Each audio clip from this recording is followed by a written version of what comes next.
Ashea waka umutlak bel kulun munkin. These are the words spoken by our ancestors that lay at the heart of our creed. Where other men blindly follow the truth, remember. Nothing is true. Where other men are limited by morality or law, remember. Everything is permitted. We work in the dark to serve the light. We are assassins. Nothing is true. Everything is permitted. It is time, Ezio. Few sequels in gaming history have transformed the franchise as completely as Assassin's Creed 2. The original Assassin's Creed was ambitious. It introduced a fascinating concept, reliving the memories of ancestors through the animals, and placed players in a historical setting rarely explored in video games. But, despite its innovation, it was also a game with clear limitations. Missions could feel repetitive, mechanics were still experimental, and many of its best ideas felt only partially realized. With Assassin's Creed 2, those ideas finally came together.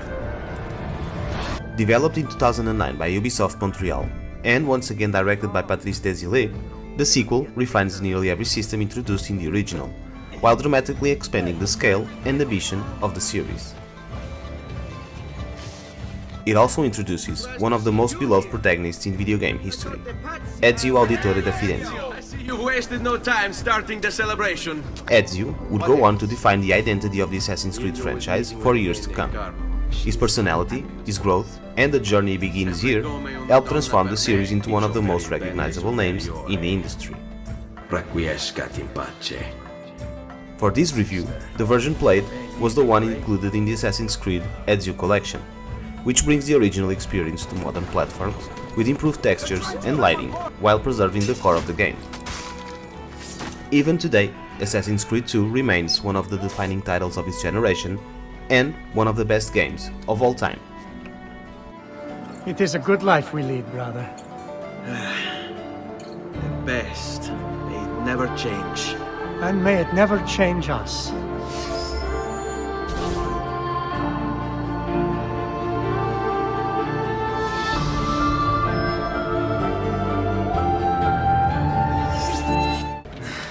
I really have no interest in hurting you. So give me back my money and we'll call it even. Not so fast. What do you want? Who are you? They call me many things. Murderer, tagliagole, thief. But you may call me La Volpe. At your service, Messer Ezio. At its core, Assassin's Creed 2 builds directly on the foundations laid by the first game, but everything feels more refined. Movement is smoother and more responsive, even if it isn't perfect. Controls can occasionally feel imprecise, particularly during parkour or combat situations, but the overall flow is significantly improved compared to the original. The parkour system remains one of the central pillars of the experience, and here it reaches a far more satisfying level of execution. Ezio moves across rooftops with rhythm and intention, climbing towers, jumping between buildings, and navigating the urban landscape with a sense of physicality that feels grounded and believable. Later games in the series would make parkour faster and more fluid, sometimes bordering on the superhuman. Assassin's Creed 2 strikes a more balanced approach. Ezio is agile, but his movement still feels connected to the architecture around him. The design of the cities supports this beautifully. Buildings are filled with climbing points, balconies, ropes, and ledges that allow players to move across rooftops with very little need to touch the ground. Combat also sees meaningful improvements. One of the main criticisms of the first Assassin's Creed was that combat often felt too easy for a game that emphasized stealth. Assassin's Creed 2 adjusts this balance. While the counter-attack system still plays a major role, often allowing players to eliminate enemies instantly, larger groups of enemies now pose a more serious threat. Also, different types of enemies force players to think more carefully about their approach. And, when situations become overwhelming, tools like smoke bombs can provide an opportunity to escape and regroup. Stealth mechanics are also noticeably improved. Blending into crowds feels more natural. Following targets across rooftops becomes more flexible, and assassination methods are more varied. Air assassinations, ledge assassinations, benches, crowds, poison, and smoke bombs all provide different ways to approach a target without attracting attention. The result is a stealth system that feels far more fluid and immersive than in the original game. Progression systems remain relatively light compared to modern open-world RPGs.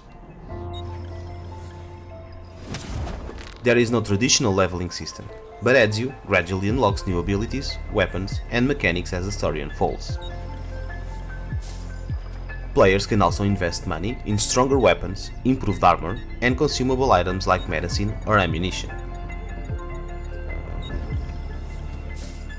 Another aspect where the game shines is its secondary systems. Assassin's Creed 2 is filled with activities that reward curiosity. Players can collect feathers scattered across the cities in memory of Ezio's younger brother, explore hidden assassins' tombs to unlock Altair's legendary armor, or search for mysterious glyph puzzles that reveal fragments of a hidden narrative about humanity's past. Across the cities, players can also take on assassination contracts, career missions, and various smaller activities that reinforce the sense that Ezio is gradually building his reputation within the Assassin Brotherhood. It was built by my great-grandfather to honor the memory of the Assassin Order and protect its secrets. At the same time, the restoration of Monteriggioni allows players to rebuild the villa and surrounding village. If you start paying for improvements to the town, I'll keep track of them in this book. Investing money into shops and buildings to increase income while proudly displaying collected weapons, armor, and artwork. Taken together, these systems create a world that feels remarkably rich and detailed for its time. Other codex pages. Yes, your father managed to find and translate a few before he... Here. This is not your father's work. Someone else has translated it. Leonardo da Vinci, a friend.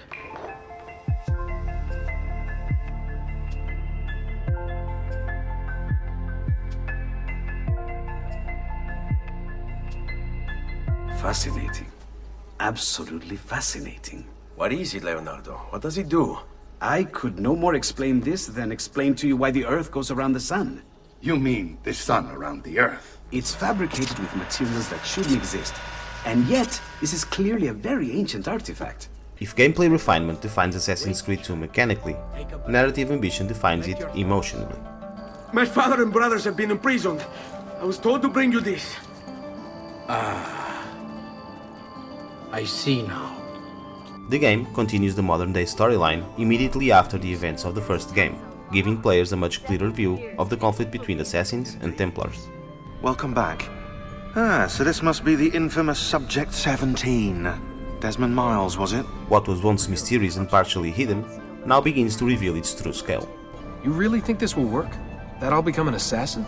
You already are an assassin. You'll just be better at it. At the heart of the story is the life of Ezio Auditore. One of the most remarkable details of the game is that the first time we see Ezio is at its birth. It is a boy. A small moment that becomes increasingly meaningful when viewed in hindsight, especially considering how much of his life players will ultimately witness across the trilogy. Ezio Auditore da Firenze. Ezio begins his story as a young nobleman in Renaissance Florence. You must help him. That pretty face is his only asset. Proud, impulsive, charismatic, and carefree. He spends his days enjoying the privileges of his family status, chasing romance and engaging in street rivalries rather than worrying about politics or conspiracies. Figlio d'un cane! What is this? Perdonate, messere! Ti chiedo venia! I'll kill you! No, that's not necessary. Everything changes when a political betrayal leads to the execution of Ezio's father and brothers, a moment that shatters his old life and pushes him into a new one. I'll kill you for what you've done! Guards! Arrest him!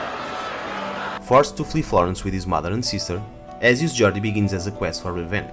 But, as the story unfolds, that personal vendetta gradually expands into something much larger, the centuries-old conflict between the Assassin Brotherhood and the Templar Order.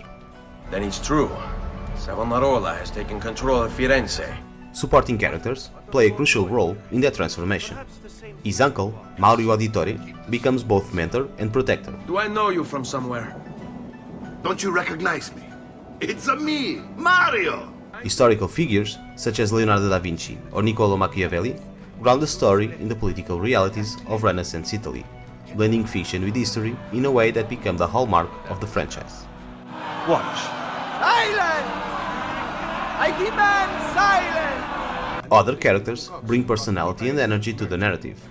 From Rosa, the Venetian thief who helps Ezio navigate the criminal underworld of Venice, to Caterina Sforza, the fierce ruler of Farley. Now go. Find us a stramaladetto monk. I think I'm going to miss you, Caterina. Oh, I know you will. Meanwhile, the antagonist slowly emerges from behind the political structures of Renaissance Italy.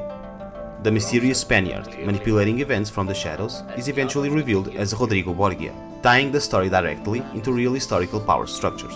Doge Mocenigo will die tonight. And once that it's been done, Marco shall take his place. At the same time, the modern-day narrative continues to evolve through Desmond Miles and his allies, gradually revealing the deeper mythology that connects past and present. Reports of one in the archives of the National Central Library in Florence, maybe a few in the hands of collectors, probably Templars. By the end of the game, Assassin's Creed 2 delivers one of the most shocking narrative twists in the series, a moment that dramatically expands the scope of its universe and leaves the story on a remarkable cliffhanger. The rest is up to you, Desmond. What? Who is Desmond? I don't understand. Please, wait. I have so many questions.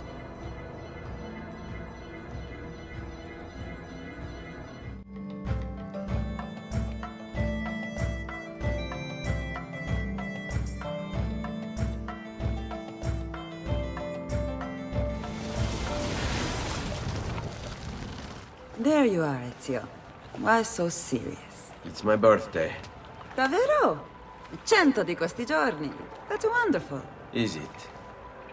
It's been over 10 years since I watched my father and brothers die. 10 years hunting the men responsible. Visually, Assassin's Creed 2 remains one of the most impressive achievements of its generation. Its recreation of Renaissance Italy is not just visually striking, but carefully constructed to feel like a believable historical world. Cities like Florence, Venice, and Monteregione are not simply backdrops. They feel alive, filled with architectural detail, cultural identity, and a strong sense of place. Players can climb landmarks like Santa Maria del Fiore, navigate the rooftops of Venice, and explore streets inspired by real historical locations. The level design works hand in hand with the parkour system, turning the cities themselves into part of the gameplay rather than just scenery. Where the first Assassin's Creed sometimes felt repetitive in its environments, this sequel fully embraces the diversity of its setting. Architecture, clothing, and urban spaces reflect the period with remarkable care. Your little house of cards is crumbling, Emilio. A minor setback. It will be dealt with. The cities are also contrasted with quieter rural landscapes, rolling hills, vineyards, and open countrysides that feels almost idyllic. At times, these environments look less like game levels and more like paintings, or even scenes from an advertisement to the finest olive oil in the world. Animations are generally strong, particularly during parkour and combat, although occasional stiffness and minor technical limitations reveal the age of the engine. Customization options remain relatively simple, but they work well within the context of the story. Players can upgrade Ezio's armor and change the color of its robe, though the iconic white assassin outfit remains one of the most recognizable designs in gaming history. Together, all these elements create a world that still feels visually memorable even today.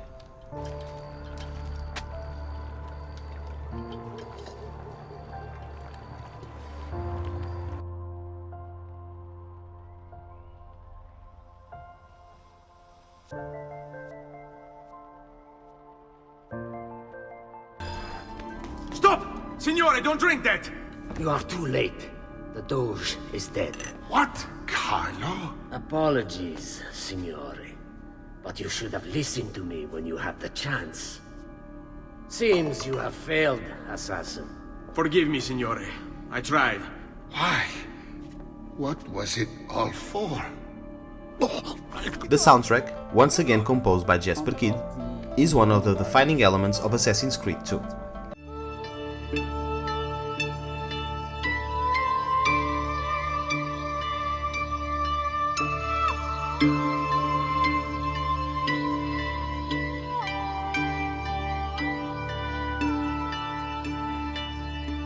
Kyd blends orchestral themes, creating a sound that feels both historical and mysterious at the same time.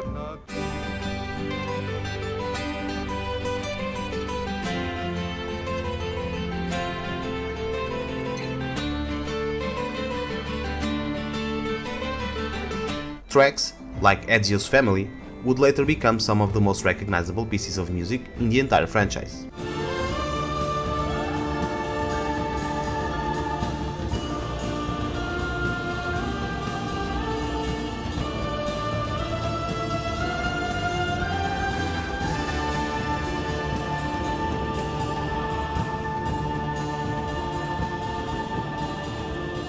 Voice acting is also a strong point. Say nothing of the fact that Firenze remains in Medici hands. It's Francesco's fault. Roger Craig Smith delivers a memorable performance as Ezio, capturing the character's evolution from a reckless young nobleman to a confident and experienced assassin. Vengeance clouded my mind. Would have consumed me, were it not for the wisdom of a few strangers. His performance plays a major role in making Ezio one of the most beloved protagonists in the series. Vuole dover giungere a tanto. Requiescat in pace. The modern-day storyline also benefits from the return of familiar voices, including Nolan North as Desmond Miles and Kristen Bell as Lucy Stillman, maintaining continuity with the first game. You should get some rest.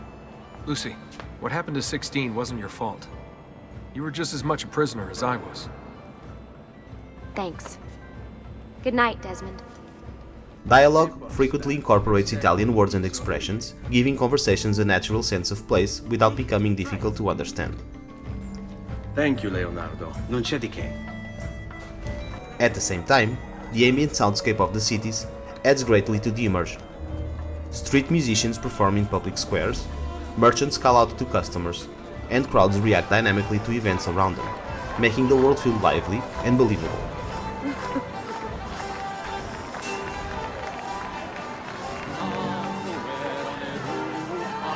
Together, the music, voice acting, and environmental sound design help create one of the most distinctive atmospheres in the series. We must take care not... No! Come vuoi. Tenetelo.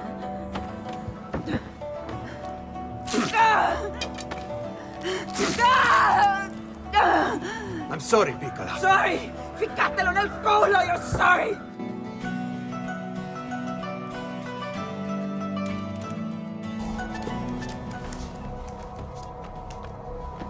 So how does this work? Of course. Deep breath. Ah! Oh, what are you, a tiny child? Sean! Well... Here we go. Assassin's Creed 2 is often remembered as the moment when the series truly found its identity. Where the first game introduced a bold and fascinating concept, the sequel refined that vision into something far more complete. Gentlemen, tomorrow a new sun rises over Firenze. May the Father of Understanding guide us. May the Father of Understanding guide us. The world became richer, the gameplay more confident, and the story far more personal. I only kill those who kill others. And your brother Stefano was a killer. In the previous game, Altair laid the foundations of the franchise, but with Ezio Auditore, Assassin's Creed found a character whose life could be explored with a much deeper sense of growth and time. Buonasera, Viena. We were just talking about you. What begins as a simple story of revenge gradually becomes something larger. A journey shaped by history, loyalty, and the long conflict between assassins and Templars. And this is only the beginning of that journey. Ezio's story continues in Brotherhood and Revelations, forming one of the most beloved trilogies in video game history. For many players, Assassin's Creed 2 represents the moment when the series reached its peak, a rare balance between historical setting, character-driven storytelling, and open-world design. Even today, returning to Renaissance Italy still feels like stepping into a world that has never quite lost its magic. If you enjoyed this journey through time, consider leaving a like and subscribing to the channel. There are many more stories from the history of video games still waiting to be told. And, as always, thank you for your time.